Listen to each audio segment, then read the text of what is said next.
성경 말씀 요한계시록 2장 1절로 7절 제가 한 절, 여러분들이 한 절 이렇게 돌아가면서 읽도록 하겠습니다. 에베소 교회의 사자에게 편지하라. 오른손에 있는 7별을 붙잡고 7 금촛대 사이를 거니시는 이가 이르시되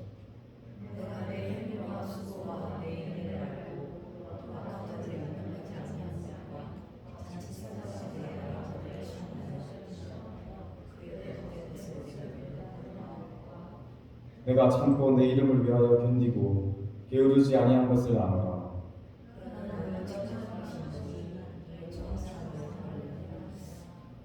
그러므로 어디서 떨어졌는지를 생각하고 회개하여 처음 행위를 가지라. 만일 그리하지 아니하고 회개하지 아니하면 내가 내게 가서 내 촛대를 그 자리에서 옮기리라.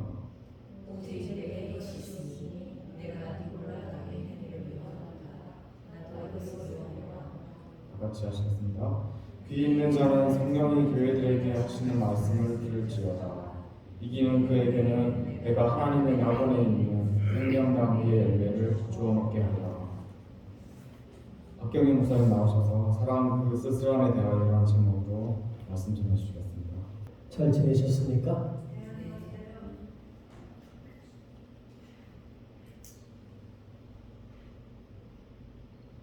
사랑 그 쓸쓸함에 대하여 양희은 씨의 노래죠. 가사가 이렇습니다. 다시 또 누군가를 만나서 사랑을 하게 될 수 있을까? 그럴 수는 없을 것 같다. 도무지 알 수 없는 한 가지 사람을 사랑하게 되는 일, 참 쓸쓸한 일인 것 같다. 사랑이 끝나고 난 뒤에는 이 세상도 끝나고 날 위에 빛나던 모든 것도 그 빛을 잃어버려. 누구나 사는 동안에 한번 잊지 못할 사랑을 만나고 잊지 못할 이별도 하지.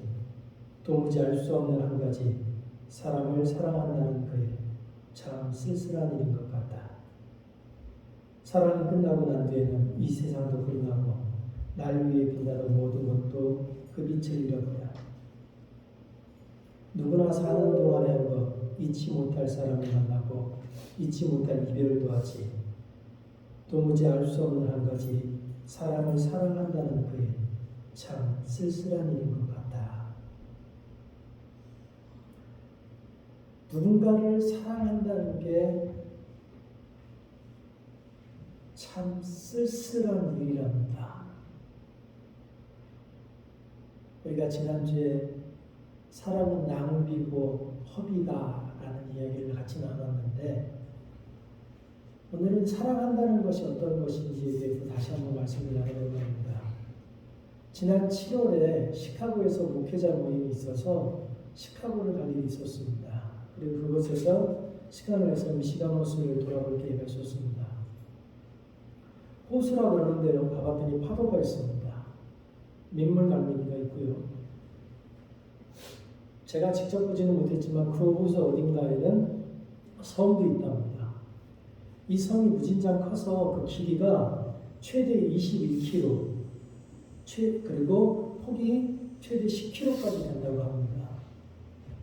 이 미시간 호수는 또 얼마나 크냐면 대한민국 절반 정도 크기래요. 한 13,000년 정도 전에 생겼는데 지금까지 호수가 사라지지 않고 그 자리에 있는 겁니다. 13,000년을 버텨왔다는 게 왜 놀랍냐면 호수들이 보통 만년을 주기로 나타났다 사라졌다를 한답니다. 그런데 이 호수가 13,000년 동안 그 자리에서 자기 자리를 지키고 있었던 겁니다. 그런데 그냥 자리를 지키고만 있는 게 아니라 꾸준하게 아름다웠던 거죠. 오래된 호수가 꾸준하게 그 아름다움을 지키고 있으니까 많은 사람들이 그 호수를 보기 위해서 방문하는 겁니다. 우리 링컨교회가 이 지역에 생긴 지 40년이 넘었다고 들었습니다. 우리 링컨교회는 어떻습니까?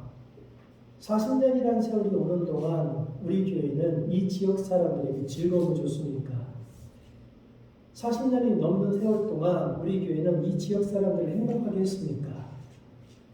40년이 넘는 세월 동안 이 교회가 있었고 여러분이 이 교회에 나온 지 수년째를 됐는데 그 수년이 흘러가는 동안 신앙을 배우고 행복하셨습니까? 이 링컨 교회가 이 지역에 있고 여러분들이 지금 이 교회에 출석하고 있는데 여러분들이 이 링컨 교회의 교인이라고 하는 것에 자긍심을 느끼고 계십니까? 우리 링컨 교회는 40년 역사를 가진 교회답게 서로를 섬기고 서로를 참아주고 서로를 사랑하는 교회입니까? 우리는 스스로에게 이 질문을 던져야만 합니다.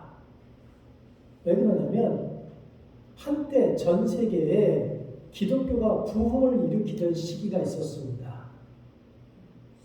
기독교인들 스스로가 종교 부흥이라고 불렀던 그 시절에 일부 교회는 인원이 늘었고 일부 교회는 그 자산이 풍족해졌습니다. 그 종교 부흥이라고 부르던 그 시절의 교회들은 사회가 빈곤과 궁핍과 결핍을 겪는 중에도 불구하고 풍요를 누렸고 풍요로움을 축복했습니다. 그 시절의 교회는 개인의 만족이나 성공 또는 안전을 의로움과 동일시하면서 내적 타락을 은폐했습니다. 많은 교인들이 교회의 이런 종교적 타락을 심각하게 고민하지 않았고 그것을 불안해하지 않았습니다. 그런 교회들에게 오늘 성경이 말합니다. 너의 처음 사랑을 버렸다. 부흥이 멈춘 이 시절에 세상은 교회에게 질문합니다. 너희는 이 시대에 생존할 만한 신앙, 고결함이 있느냐? 교회는 개인의 삶이나 공적 삶의 영역에서 도대체 무엇을 할 수 있느냐? 우리는 이 질문에 대답해야만 합니다. 오늘 본문에 나오는 에베소 교회는요, 바른 행위를 하던 교인들입니다. 그리스도를 위해서라면 어떤 고통도 다 감수하던 교인들입니다. 그리스도를 믿는 믿음으로 인해서 당하는 고통을 인내하고 견뎠던 교인들입니다. 교회 안에 들어온 거짓 선지자들과 싸워서 교회를 지켜냈던 사람들입니다. 그런데 그런 사람들을 향해서 하나님이 뭐라고 말씀하시냐면 너희가 처음 사랑을 버렸다. 에베소 교회는 인내했고 오래 참았고 오랫동안 복음을 위해서 수고하였고 진리를 분별할 줄 알았습니다. 그래서 하나님이 그것을 칭찬합니다. 그런데 그 칭찬이 끝나자마자 바로 하나님이 뭐라 그러시냐면 그러나 너를 책망할 것이 있나니 너의 처음 사랑을 버렸다.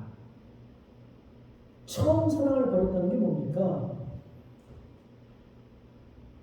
에베소 교회는요, 그 신앙을 아주 치열하게 한 교회였어요. 신앙을 지키기 위해서 투쟁적으로 인생을 살았던 교회입니다. 교회 내부에 끊임없이 거짓 선지자들이 들어와요. 그 거짓 선지자들을 분별해내기 위해서 끊임없이 그들과 싸웠습니다.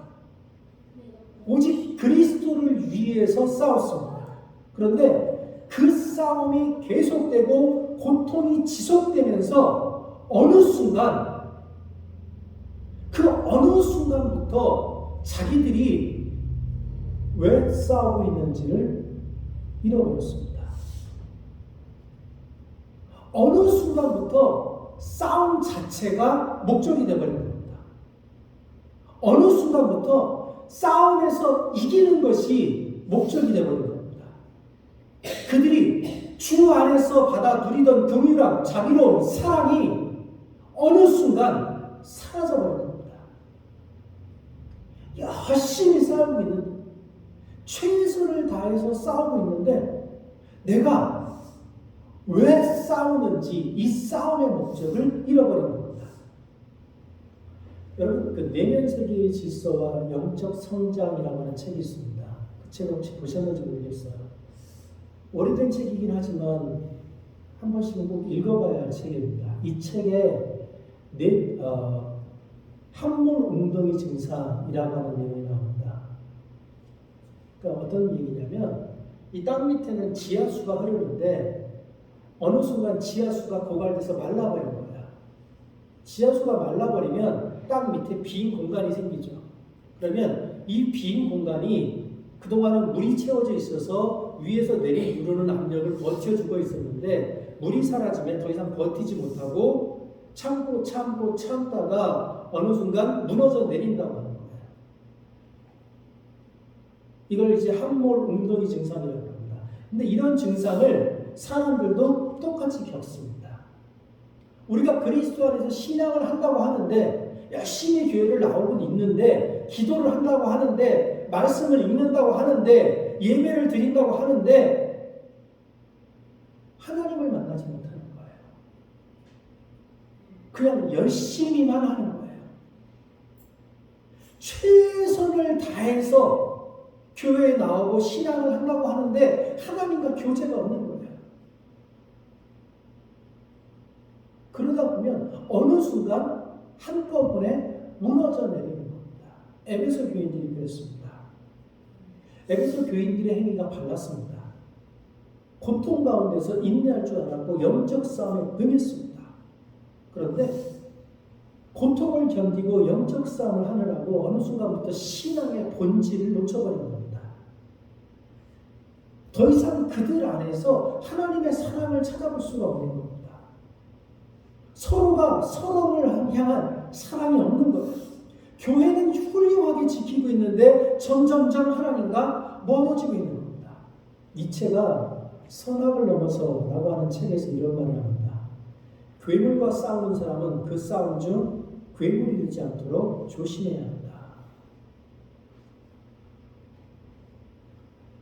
단지 그리스도인이라는 이유만으로 제3의 종족으로 불리우면서 온갖 범죄자 취급을 다 당하고 멸시를 당하고 무시당하고 핍박당하던 사람들입니다.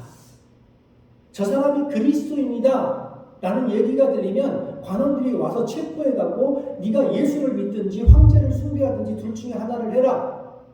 그래서 황제를 숭배하겠다고 말하지 않으면 온갖 고문을 당하다 죽어가던 시절을 이 사람들이 살았습니다. 한번 말씀드렸었죠. 요한계시록에 나오는 666이라고 하는 숫자가 당시 황제의 이름, 로마라고 하는 그 이름을 숫자로 표현하면 666이 된다는 거예요. 황제의 인을 받는다는 거예요. 당시 황제 숭배를 하고 절을 받으면 그리스도인들에게 그 증서를 하나 줬는데 그 증서에 찍힌 게 그 이름의 숫자를 합치면 666이 된다는 거예요. 그런 시절을 에베소 교인들이 살고 있었어요. 그런 시절 속에서 내가 예수 그리스도를 믿는다는 이유 하나만으로 모든 손해를 다 감수하고 살았습니다. 그렇게 모든 손해를 감수하고 사는 것만으로도 힘들어 죽겠는데 교회 안에 자꾸 거짓 선지자들이 들어와요. 그들과 용감하게 싸웠습니다. 그렇게 벅찬 삶을 견디는 중에 그들도 모르는 사이에 첫사랑을 잃어버린 겁니다. 그 순수하고 뜨거웠던 사랑을 잃어버린 겁니다. 열심을 내고 있는데 왜 열심을 내고 있는지 모르고 있는 겁니다. 엘리 위젤이라고 하는 걸 아시죠? 1987년에 이분이 국회의사당에서 연설하면서 이런 말을 했습니다. 우리가 아우슈비츠와 그것이 상징하는 모든 것을 기억하는 이유는 그런 과거와 창상에도 불구하고 세계가 구원받을 가치가 있다고 믿기 때문이다. 그리고 구원은 구속이 그렇듯 기억에서만 찾을 수 있다. 우리가 왜 지금 이 자리에 있는지, 우리가 왜 이런 삶을 선택했는지 기억하지 못하면, 우리 삶의 이유를 우리가 놓쳐버리면 그 순간 우리는 그저 살아가는 겁니다. 에베소 교회는 참된 교회가 되기 위해서 죽음을 무릅쓰고 싸우는 동안 하나님을 사랑하는 마음을 잃어버렸습니다. 참 교회가 되기 위해서 목숨을 무릅쓰고 애를 썼는데 아무것도 아닌 교회가 되어버렸습니다. 주님을 위해서 삶을 걸고 전진했는데 주님께 아무런 유익도 없는 교회가 되어버렸습니다. 무엇인가를 한다고 소란스럽게 뭔가를 하고 있는데 정작 아무런 열매도 없는 교회가 되어버렸습니다. 바울이 고린도서에서 이렇게 말합니다. 내가 사람의 방언과 천사의 말을 할지라도 사랑이 없으면 소리나는 구리와 울리는 꽹과리가 되고 내가 예언하는 능력이 있어 모든 비밀과 모든 지식을 알고 또 산을 옮길 만한 모든 믿음이 있을지라도 사랑이 없으면 내게 아무것도 아니요 내가 내게 있는 모든 것으로 구제하고 또 내 몸을 불사르게 내어줄지라도 사랑이 없으면 내게 아무 유익이 없느니라. 여러분, 이 시대에 우경화된 기독교인들을 우리가 많이 바라보게 됩니다. 그들은요, 자기들이 성경을 바탕으로 그런 주장을 하고 있다고 말해요. 그런데 그 사람들의 주장을 근거로 해서 그들은 자기들의 주장을 근거로 해서 타인에 대한 혐오와 폭력을 정당화합니다. 정말 두려운 사람들입니다. 하나님을 믿는다고 성경을 바르게 해석한다고 주장하면서 요란하게 전쟁을 벌이는데 그 안에 사랑이 없어요. 영적인 전쟁을 한다고 하는데 계속해서 세상을 시끄럽고 혼란스럽게만 만듭니다. 자신들의 믿는 바를 최선을 다해서 노력하고 주장하는데 그 결과가 뭐냐면 혐오와 폭력입니다. 2011년 3월에 일본 후쿠시마 원전 사고가 났습니다. 리터 규모 9.0 규모의 지진과 쓰나미가 한꺼번에 이렇게 겹치면서 상상할 수 없던 사상 최고의 원전 사고가 터진 거죠. 그리고 지금도 이 사고는 해결이 되지 않았습니다. 그러니 당시 일본은 얼마나 큰 충격에 빠져 있었겠습니까? 그때 많은 사람들이 잘됐다, 벌받은 거다, 일본이 그렇게 해서 사라졌으면 좋겠다라고 일본을 향한 온갖 악다구니를 질러대고 있었습니다. 그런데 모든 사람들이 일본을 향해서 그렇게 좋지 않은 소리를 내뱉을 때 시인 고은 선생이 이렇게 말합니다. 타인의 고통은 풍경이 아니다.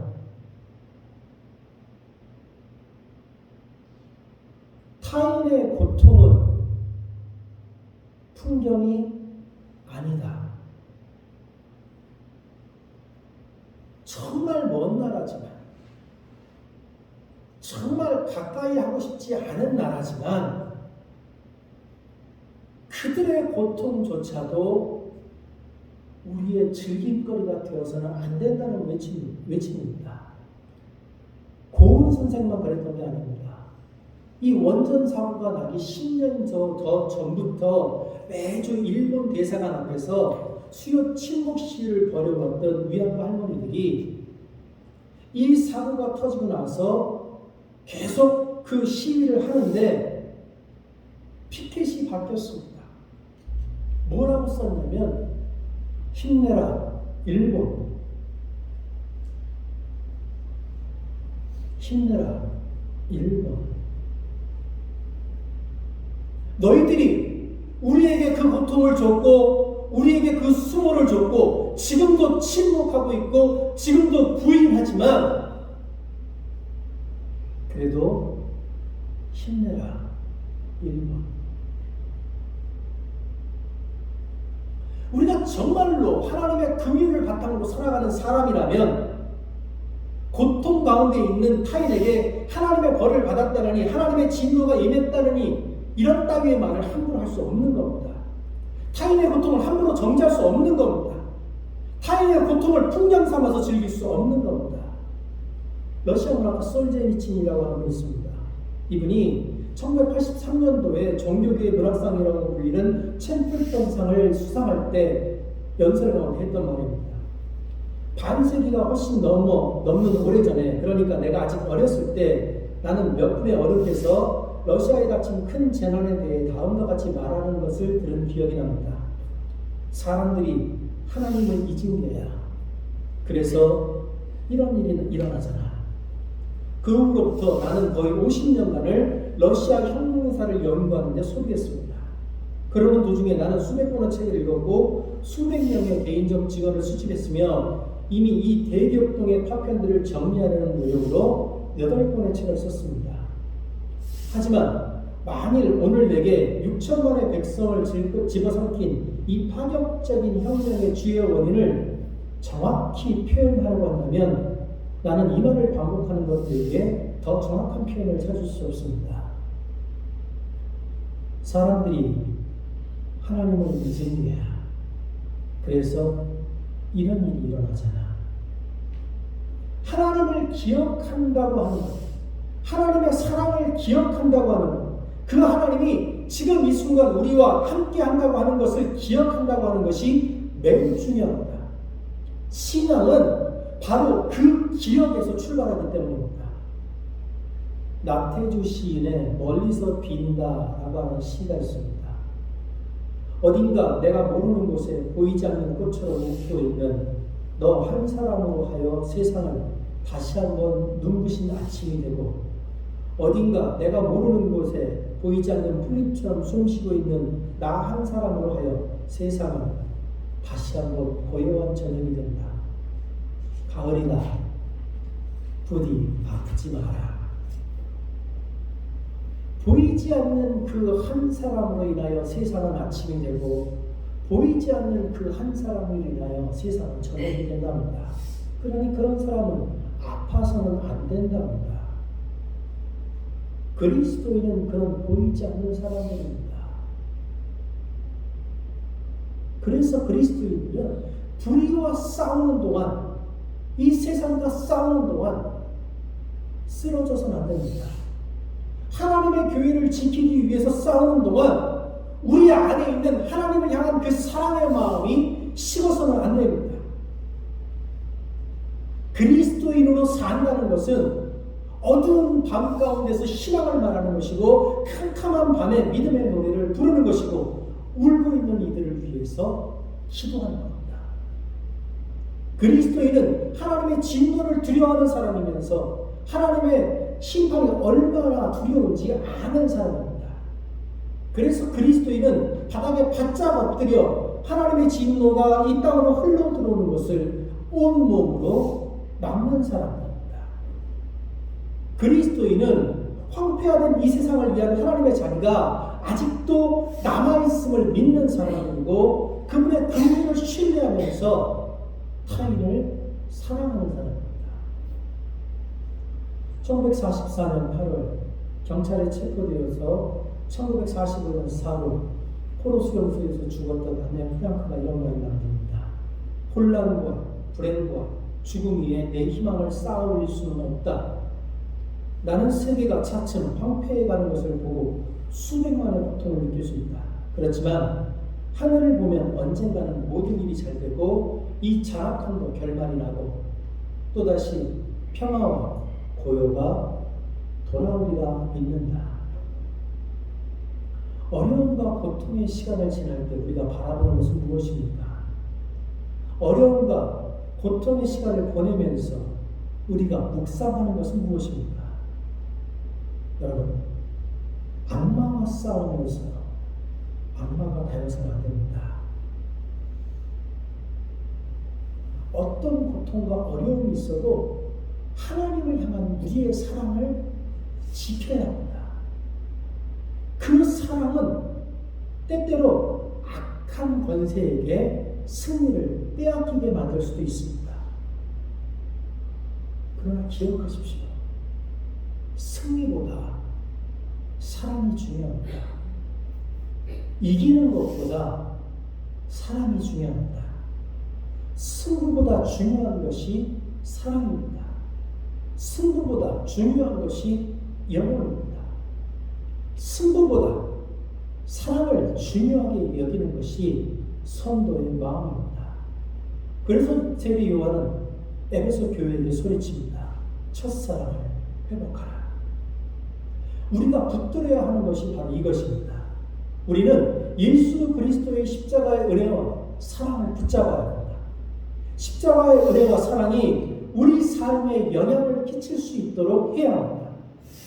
우리는 우리 주 예수 그리스도의 구원의 은혜에 다시 사로잡혀야 합니다. 우리가 끝까지 붙잡아야 하는 것이 바로 그 사랑입니다. 첫사랑을 회복하라는 것은 하나님의 아들 독생자 예수 그리스도를 영접하고 예수 그리스도를 고백하는 그 뜨거움이 회복되는 것을 말합니다. 예수 그리스도를 향한 우리의 그 뜨거운 열정이 다시 살아나야 합니다. 우리를 견고하고 단단하게 붙잡아줄 그 예수 그리스도의 사랑이 우리 안에서 다시 불일 듯 일어나야 할 그때입니다. 하나님의 사랑에 강하고 견고하게 붙잡힌 자들은 형제를 사랑하고 자매를 사랑합니다. 그리스도인은 그래서 서로를 사랑하는 사람입니다. 그리스도인은 그래서 서로를 귀하게 여기는 사람입니다. 그리스도인은 그래서 서로를 존중하는 사람입니다. 그런데 우리 안에 있는 이 상처가 서로 사랑하는 것을 막습니다. 서로 신뢰하고 존중하고 귀하게 여기는 것을 방해합니다. 만일 우리가 타인을 사랑하지 못하고 타인을 존중하지 못하고 타인을 귀하게 여기지 못한다면 우리는 이미 하나님께 속한 사람이 아닙니다. 교회에 있는 우리가 노력을 한다면 얼마든지 종교적인 열심을 흉내낼 수 있습니다. 사람들이 보기에 그럴듯한 종교인의 모습을 가장해서 살 수 있습니다. 그러나 타인을 사랑하는 것은 절대 속일 수 없습니다. 만일 우리가 타인을 사랑하고 하나님을 사랑한다면 그 사랑을 막을 수 있는 것은 세상 어디에도 없습니다. 그 어떤 것도 우리의 사랑을 가릴 수 없습니다. 사랑은 드러나게 돼 있고 열매를 맺게 돼 있습니다. 하나님은 사랑을 회복하는 자에게 내가 하나님의 나원에 있는 생명나무의 과실을 주어 먹게 하리라 라고 말씀하십니다. 우리 모두가 그 열매를 함께 누릴 수 있었으면 좋겠습니다. 제가 이 교회에 왔을 때 처음에 이런 말씀을 한번 드렸던 기억이 나요. 청년들에게 성경에 원수를 사랑하라 하는데 원수를 위해서 기도하라고 그러는데 기도를 하냐? 청년들이 안 하는데요. 왜 안 하냐? 청년들이 이렇게 대답했다고 말씀드립니다. 내가 내 원수를 위해서 기도했는데 혹시라도 잘못돼서 그 기도가 이루어질까 봐. 여러분, 원수를 위해서 기도하는 거예요. 원수를 위해서 기도할 수 있어야 합니다. 나를 힘들게 했던 사람, 나를 아프게 했던 사람, 나를 넘어뜨렸던 사람, 아프지만 그들을 우리 가슴에 품을 수 있어야 합니다. 사랑은 그런 겁니다. 한민복 시인의 이런 시가 있습니다. 꽃피기 전 봄산처럼, 꽃핀 봄산처럼, 꽃지는 봄산처럼, 꽃진 봄산처럼, 나도 누구 가슴 한번 울려며 보였으면. 우리 그런 그리스도인 되었으면 좋겠습니다. 그리스도를 향한 우리의 사랑이 단 한 번만이라도 누군가의 가슴을 울릴 수 있었으면 좋겠습니다. 하나님을 향한 우리의 사랑이 이 세상에 울렁임을 가져올 수 있었으면 좋겠습니다. 우리 모두가 누군가의 가슴을 울렁이는 그런 사람이었으면 좋겠습니다. 기도하겠습니다.